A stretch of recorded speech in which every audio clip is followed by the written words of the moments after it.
tarde, bom dia, boa noite.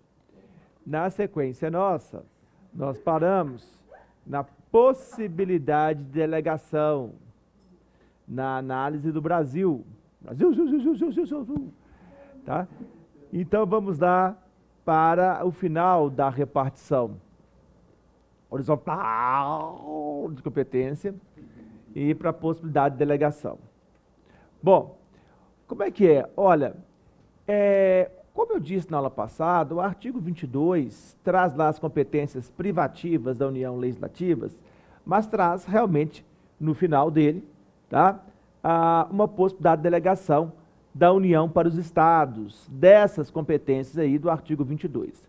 Agora, existem requisitos para essa possibilidade de delegação que vão ser cobrados de vocês em prova. Quais são esses requisitos? O primeiro requisito é o requisito formal. Para ter delegação de competência privativa legislativa da União para os Estados, há necessidade de uma lei complementar da União. Então, a delegação jamais vai se dar por lei ordinária. Se vier na prova assim, lei ordinária delegou para os estados legislarem sobre tal matéria do artigo 22, está errado, tá bom? Há uma inconstitucionalidade aí. Por quê? Porque aqui taxativamente exige-se lei complementar, é um requisito formal para essa delegação. 2, requisito material. Então, a delegação só pode ser por lei complementar. Atenção, isso na prova. Não pode ser por lei ordinária. 2, requisito material. Ora, o requisito material é o seguinte: as matérias da delegação devem ser matérias específicas de um dos incisos. Devem ser matérias específicas de um dos incisos. Então, deve existir uma especificidade.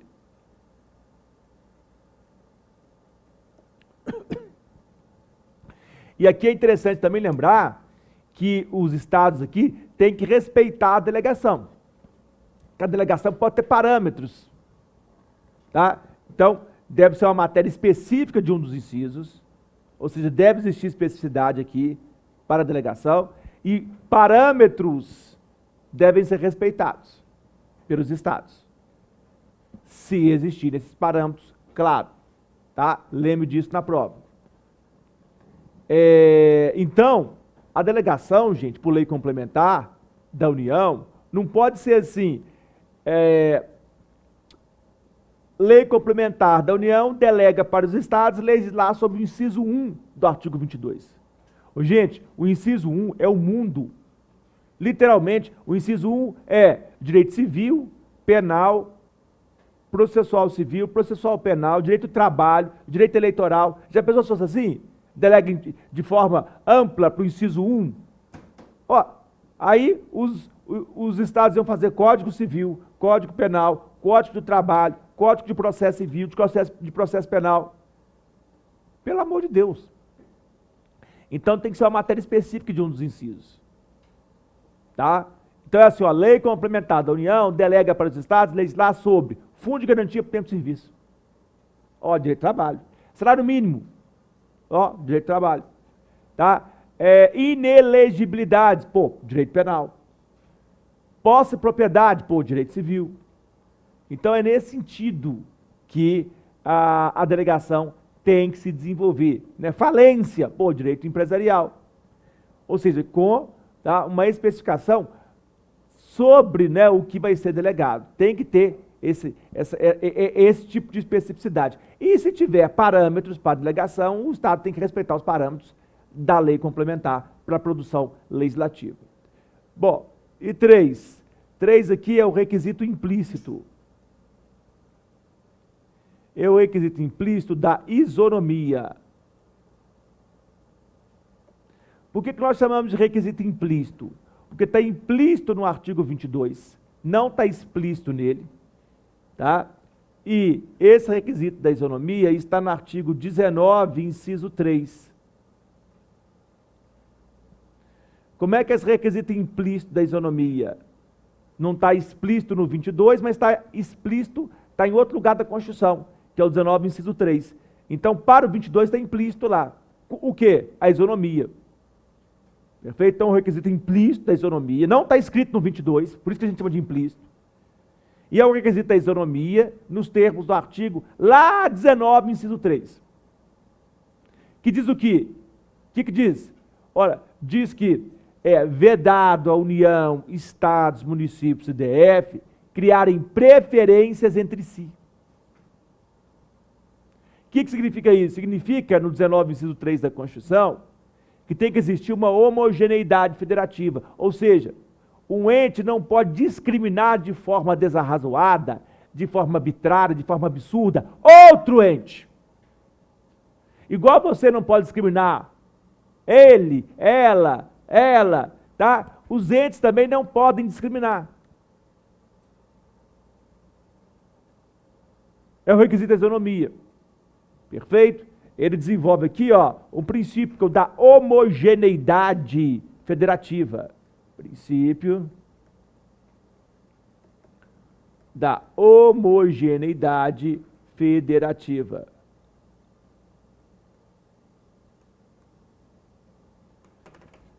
Como é que é esse princípio da isonomia? Vou explicar ele. Seguinte. Ora, se a União delegar para o Estado de São Paulo, ela vai ter que delegar para o Estado de Minas Gerais, para o Estado de Alagoas, para o Estado do Piauí. Ah, não, Bernardo, mas o PIB de São Paulo é muito maior que o do Piauí. Dane-se. Isonomia é vedada à União, Estados, municípios e DF criarem preferências entre si. Então, um ente federativo não pode discriminar o outro. Está no artigo 19, inciso 3. É a ideia do princípio da homogeneidade federativa. Tá? Então, delegou para o Estado de São Paulo, tem que delegar para o Estado de Minas Gerais, para o Estado do Rio Grande do Sul, para o Estado de Pernambuco, para o Estado da Bahia, e mais, inclusive para o DF. Ah, Bernardo, mas no artigo 22, parágrafo único, não está escrito aí DF.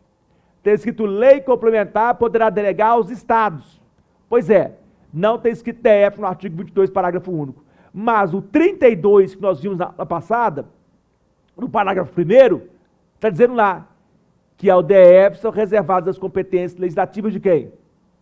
Dos estados e dos municípios. Então aqui, ó, estados está aqui. Dos estados está aqui. Então delegou para os estados, tem que delegar para o DF também. Não por uma interpretação literal do 22, mas por uma interpretação sistemática do 22, parágrafo único, conjugado com o 32, parágrafo 1º. Por quê? Porque a Constituição não se interpreta em tiras, como diria o ministro Roberto Grau. Então eu não posso pegar só o 22, parágrafo único. Não tem só ele na Constituição. Então, sistematicamente, conjugando o 22, parágrafo único, com o 32, parágrafo 1º, nós podemos claramente dizer que o DF também tem que receber essa delegação, obrigatoriamente, tá? Porque o 32 diz que ao Distrito Federal são reservadas as competências legislativas dos estados do DF. Então, delegou para os estados, tem que delegar para o DF também, tá bom? Fica atento na sua prova. Então, é a ideia da homogeneidade federativa. Um ente não pode discriminar o outro. Tem vários exemplos, gente. Teve uma decisão do STF muito interessante, que já foi objeto de prova da magistratura, de uns anos atrás, uns mais ou menos 2006 para 2007, enfim, lá uns 16, 17 anos atrás, que era o seguinte: no estado do Paraná fizeram uma lei dizendo que os carros de polícia do estado do Paraná só podiam ser comprados de a indústria produtora do Paraná. Ué, qual a indústria que produz carro automobilístico no Paraná? Quem sabe? Você sabe? É a Renault. Ah, beleza, né? Só pode comprar carro de quem? Da Renault. Ué, isso foi objeto de ADI no Supremo. Atenção que isso pode ser uma questão de prova sua, hein? Ai, meu Deus, o que eu faço? Isso pode ou não o Estado fazer? Ah, tem a autonomia do Estado? Tem não. Aqui é artigo 19, inciso 3. Homogeneidade federativa. Um ente não pode discriminar o outro, não. Ué, por que o carro tem que ser da Renault? Porque a Renault produz lá no Paraná? Não, senhor. Ué, e a Fiat de Minas Gerais? E a Volks lá de São Paulo, do ABC? E as outras, enfim, dos outros estados? Então não pode ser assim. Então isso fere a homogeneidade federativa. Perfeito? Isso fere o federalismo. Tá? Porque é vedado ao ente, em relação aos outros, criarem preferências entre si, um ente discriminar o outro de forma absurda, desarrazoada, arbitrária. Perfeito? E a mesma coisa aqui na delegação. Se a União, então, delegar para um Estado, ela tem que delegar para os outros, e inclusive para o DF, com base no 32, parágrafo 1º. Aprenderam isso? Ótimo. Requisito da isonomia, 19, inciso 3, que desenvolve aí o princípio da homogeneidade federativa. Falamos de muitos princípios já aqui, hein? Indissolubilidade do vínculo federativo, eu já falei, que é o princípio do federalismo. Princípio da predominância dos interesses, falei na aula passada do federalismo. Agora o princípio da homogeneidade federativa. Tá? Também faz parte do federalismo. Muito bem. Ótimo. Bom, agora, queridos, vamos para a repartição. Aqui eu vou deixar para vocês algumas decisões do STF sobre o artigo 22, depois tá, vocês vão ter acesso aí, mas vamos para a repartição vertical de competências. Como é a repartição vertical? Lembrando da aula passada, é aquela na qual dois ou mais entes vão atuar conjuntamente ou concorrentemente para o mesmo tema, para uma mesma matéria, para o mesmo tema, para o mesmo assunto.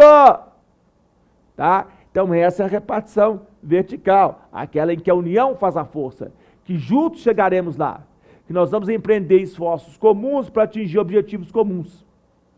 Então agora na repartição vertical, não tem mais um ente só realizando a atividade daquela competência definida na Constituição. Tá? Dois ou mais entes vão atuar conjuntamente ou concorrentemente para o mesmo tema, para a mesma matéria. Eu já falava disso na aula passada, uma tradição que vem de onde? Da Alemanha, lá da Constituição de Weimar, não é isso? Muito bem, de um federalismo cooperativo, não é isso? Ótimo, bom que vocês estão afiados, tá bom? Muito bem. Então, como é que vai ser essa repartição vertical? Ora, nós vamos ter o artigo 23, que traz competências comuns, e o artigo 24, que traz competências concorrentes. As competências comuns do 23 são intituladas de competências administrativas. E as do 24, ou materiais, como queiram, né? E as do 24 são chamadas de competências concorrentes legislativas. Tá? Ah, Bernardo, como é que você sabe que é do 20? Eu vou te pegar, Bernardo. No bom sentido, não preocupa não, mas eu vou te pegar. Tá? Bom, pode vir. Penetre, pode vir. O que é? Como é que você sabe que as competências do artigo 23, comuns, União, Estados, municípios e DF, são competências administrativas? Você é sabichão, hein? Tá? Não, meu filho. Não é isso. Eu já ensinei na aula passada. Quem acompanhou a aula passada sabe. Por quê? Porque eu sei que as competências do 23 são comuns administrativos. Ora, pelos verbos. Literalmente pelos verbos. Tá? Se você abrir o artigo 23, não está aí que é competência administrativa, mas os verbos manter, preservar, permitir, todos esses verbos que vão estar aí, zelar, cuidar, impedir, proporcionar, todos eles indicam competências administrativas comuns da União, Estados, municípios e o DF. Vamos ver? Vamos matar a cobra e mostrar o pau? No bom sentido, é claro que aqui é um lugar sério, tá? Religioso, embora ecumênico, mas religioso, né? Então vamos lá, não tem sodomia aqui, tá? Gomorra, não tem orgias, não, aqui é um lugar de estudo e compenetração para a vitória, que é no concurso público. Olha lá, ó, artigo 23, compete à União, Estados, municípios e DF zelar pela guarda da Constituição. Então todos os entes têm que zelar pela guarda da Constituição, todos. Não pode ter um ente. Ah, não, aqui no nosso município, Bernardo, nem te conto. Ah, o que foi? Aqui a gente rasga a Constituição. Tá louco, pô? Então é competência comum administrativa de todos zelar pela guarda da Constituição e das instituições democráticas e conservar o patrimônio público. Aí, ó. Tá? 2, cuidar da saúde e assistência pública, da proteção e garantia das pessoas portadoras de deficiência. Aí, ó, cuidar da saúde é competência administrativa comum. Por isso, eu já citei na aula passada, e repito hoje, o Supremo Tribunal Federal, lá em abril de 2020, na ADI 6341, disse em alto e bom som para o Poder Executivo Federal, tá, que os estados e os municípios também vão atuar na pandemia do coronavírus. Porque a competência sobre saúde é uma competência administrativa comum, então todos vão atuar. Não só a União, mas estados, municípios e o DF. E legislativa concorrente. Aí nós vamos lá no artigo 24, inciso 12, e depois no 30, inciso 2. Perfeito? Para ver que legislativamente há competência concorrente em termos de saúde. Por isso é que os estados e os municípios do DF também puderam atuar na pandemia do coronavírus, desenvolvendo aí o que está na lei da pandemia, né? Na lei da pandemia, que é a lei 13.979 de 2020, lá de fevereiro de 2020. Então o Supremo foi claro em dizer, olha, à luz de um federalismo cooperativo, saúde é um tema de competência administrativa comum e concorrente legislativa. Então os estados e municípios podem sim editar atos normativos, decretos, legislações de isolamento, de quarentena, de lockdown, não é nem que teve lockdown assim no Brasil, mas eles poderiam fazer isso sim, e fechar escolas municipais ou estaduais, shoppings, atrações culturais, né, cinemas, enfim, teatros, praças, vias, academias e por aí vai. Tá? Por quê? Porque saúde é um tema de competência administrativa comum e concorrente legislativa. Tá aqui, ó, ADI 6341. Vou deixar com vocês aqui que pode ser, tá, uma questão de prova. Tá aqui a ementa da ADI 6341. Perfeito? Aqui da concessão da medida cautelar, do ministro Marco Aurélio, e depois o Supremo, né, faz o referendo, já tá inclusive aqui, ó, referendo e medida cautelar. Isso vai ser lá em abril de 2020. Perfeito? Os estados e municípios têm competência, sim, assim como o DF, para atuar em saúde. Né? A lei aqui, ó, é a 13.979, aqui, ó, estados e municípios. E o DF também, né?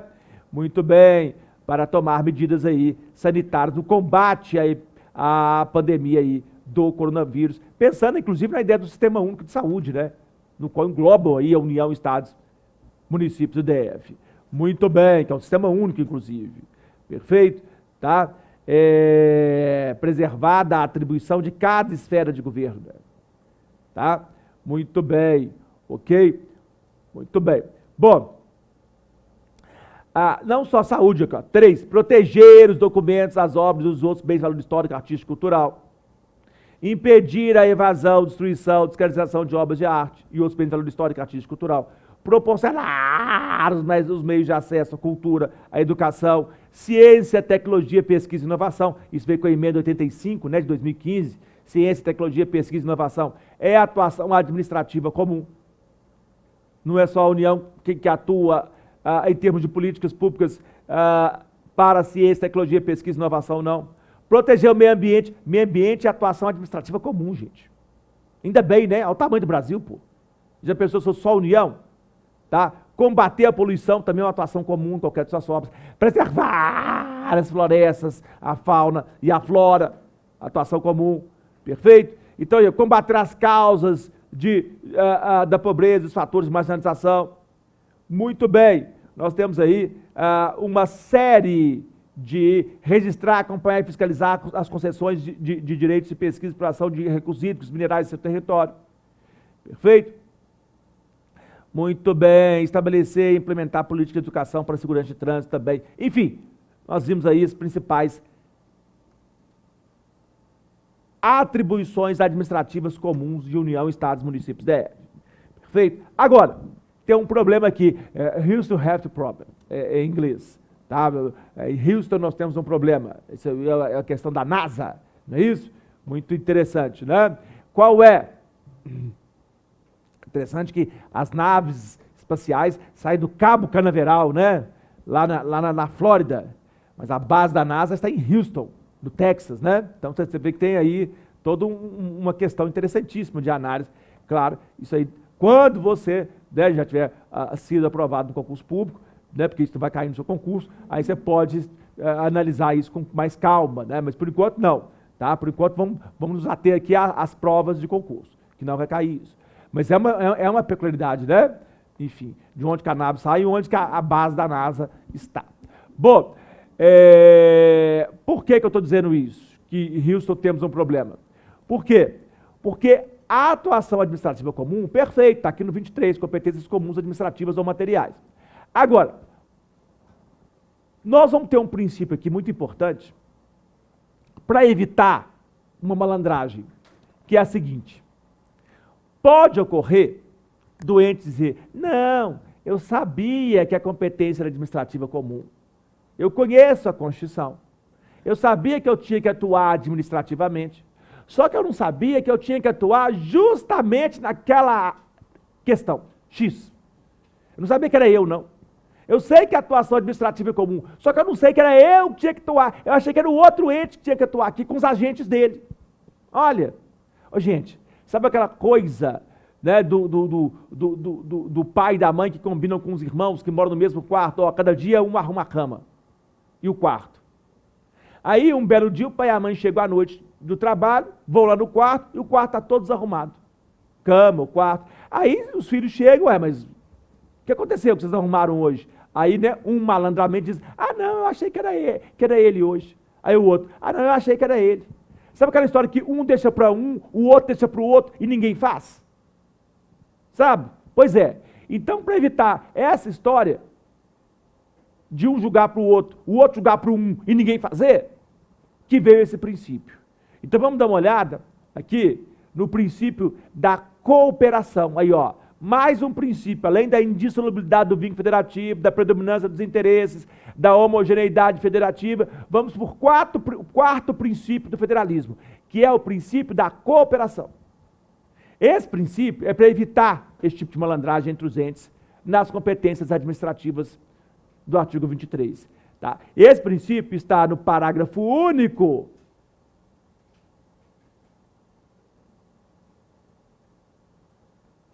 do artigo 23. Vamos lá para o parágrafo único do 23? Ele vai dizer, olha, lei complementar. De quem, Bernardo? Não está dizendo aí na Constituição, não. Mas eu digo, porque você vai fazer prova, então eu tenho que te dizer. Lei complementar da União, claro, porque o interesse nacional geral é da União. Então a lei complementar aqui vai ser da União. Pelo amor de Deus, não vai errar isso. Vai fixar a norma para a cooperação entre os entes, tendo em vista, né, o equilíbrio aqui e o desenvolvimento no âmbito federativo. Ou seja, vamos ver? Aqui, ó, princípio da cooperação. Você pode estar achando assim, que bobagem. Bobagem não, né? Esse é o parágrafo único do artigo 23. E já foi objeto de prova do Ministério Público aqui de Minas Gerais. Prova oral. O examinador diz, vem cá, como é que é o princípio da cooperação no âmbito do federalismo? Aí você tem que dizer, excelência, ele está adstrito ao parágrafo único do artigo 23 da Constituição. E ele explicita que leis complementares da União, viu, excelência, embora não esteja expresso no artigo 23, fixarão normas para a cooperação entre os entes, aqui ó, excelência, União, Estados, DF, municípios, tendo em vista o equilíbrio do desenvolvimento e do bem-estar no âmbito nacional. Aí você bem que o Bernardo falou que ia cair. Pois é, tá? Aí você respondeu em 40 segundos. Perfeito? Então, essa é a ideia. E aí a lei complementar vai acabar com a picaretagem. Possível picaretagem aqui. Porque ela vai dizer, União, você vai atuar aqui, aqui, aqui, com seus agentes. Estados, vocês aqui. Municípios, vocês aqui. DF, chega aqui. DF, aqui ó, aqui tá? Vai ficar aqui atuando aqui. Acabou o caô, como diriam os cariocas. Acabou a malandragem. O jogo de cintura. O me engana que eu gosto. Tá bom? Pois é, o fingir de égua, como a gente diz aqui no interior de Minas. Por quê? porque vai ter explicitado o papel de cada ente na atuação administrativa. Perfeito? Tem exemplo, Bernardo? Claro, tem exemplos. A lei complementar, por exemplo, 140 de 2011, sobre o meio ambiente, é um bom exemplo. Eu dou esse exemplo no meu livro, da lei complementar 140 de 2011. Diz lá, ora, desenvolvendo o próprio artigo 23, no âmbito aí do meio ambiente, União, os seus agentes vão atuar aqui, estados, a sua atuação vai se dar aqui, municípios, a sua aqui, DF, a sua aqui. Acabou, ué. Eles não vão ter desculpa mais de dizer, ah não, eu sabia que a competência era administrativa comum, só que eu não sabia o que eu tinha que fazer. E tirar o corpo fora. Tá? Muito bem, então nós temos aí o princípio da cooperação. Aprenderam sobre ele hoje. Muito bem. Agora vamos voltar aqui. Ora, vamos falar um pouquinho agora do artigo 24, das competências concorrentes. E as competências concorrentes do artigo 24 são competências evidentemente legislativas. Nossa, Bernardo, por quê? Porque pelo verbo, só tem um verbo aí. Qual? Legislar. Compete à União, Estados e DF legislar concorrentemente sobre. E aqui, né, nessas competências do 24 legislativas, tá, nós temos uma série de temas, de assuntos importantes. A começar pelos 5 direitos, né? Quais são os 5 direitos de competência legislativa concorrente União, Estados e DF? São diferentes dos direitos lá de competência legislativa privativa da União, que é só da União, como o direito penal, o civil, o empresarial, o direito eleitoral, o direito do trabalho, né? Enfim, o processual civil, o processual penal. Quais são esses 5 direitos que a competência legislativa é concorrente União, Estados e DF? Gente, é o direito tributário, o direito financeiro, o direito penitenciário, o direito urbanístico e o direito econômico. Aí, ó, tributário, financeiro, penitenciário, urbanístico e econômico. Esses 5 aqui, ó, a legislação vai ser concorrente. Tributário, financeiro, penitenciário, urbanístico e econômico. Está no artigo 24, inciso 1 da sua Constituição. Então, sempre é bom lembrar desses 5 direitos. Se diferenciam do penal, do civil, do empresarial, do direito do trabalho, do eleitoral, né, agrário, marítimo, espacial, águas, energia, telecomunicações, por aí, né, enfim, está tudo lá no 22. Esses 5 direitos aí é para guardar. Tributário, financeiro, penitenciário, urbanístico e econômico são de competência concorrente aqui, legislativa, União, Estados e DF. E não só eles, mas juntas comerciais, orçamento, tá? Custas forense. Então, direito processual é competência privativa da União legislar. Agora, custas forense é concorrente, União, Estados e DF. E mais, procedimentos em matéria processual, está no inciso 11 lá do artigo 24. Custas forense no inciso 4. Patrimônio histórico cultural, meio ambiente, responsabilidade por dano ao consumidor, dano ao meio ambiente. Nós temos várias matérias. Educação é concorrente. Ensino, pesquisa, ciência, tecnologia, inovação, cultura. Né? Então nós vamos ver lá, ó, vamos ver? Olha aqui que importante aqui, ó. Direito tributário, financeiro, penitenciário aqui, econômico e urbanístico. Orçamento, eu não tinha falado, claro que a matéria é legislativa concorrente. Juntas comerciais, custos de serviços forense, produção e consumo, direito do consumidor, gente. Inciso 5 é concorrente. Tá? Florestas, caça, pesca, fauna, flora, conservação da natureza, defesa do solo, recursos naturais, proteção ao meio ambiente e controle da poluição, proteção ao patrimônio histórico, cultural, artístico, turístico, paisagístico, responsabilidade por dano ao meio ambiente, por dano ao consumidor, tá? Educação, cultura, ensino, desporto, desporto, ciência, tecnologia, pesquisa, desenvolvimento e inovação. Perfeito? Criação, funcionamento, processo usados em pequenas causas, Procedimento em matéria processual. Previdência social, gente, é concorrente. A saúde aqui, ó, proteção e defesa da saúde, inciso 12. Olha a pandemia aí, olha a DI 6341. A assistência jurídica e defensoria pública, concorrente. Proteção e integração social das pessoas portadoras de deficiência, concorrente. Proteção à infância e juventude, concorrente. E organização garantia de direitos e deveres das polícias civis, também é concorrente. Ou seja, nós temos aí um número muito interessante de competências legislativas concorrentes União, Estados e DF.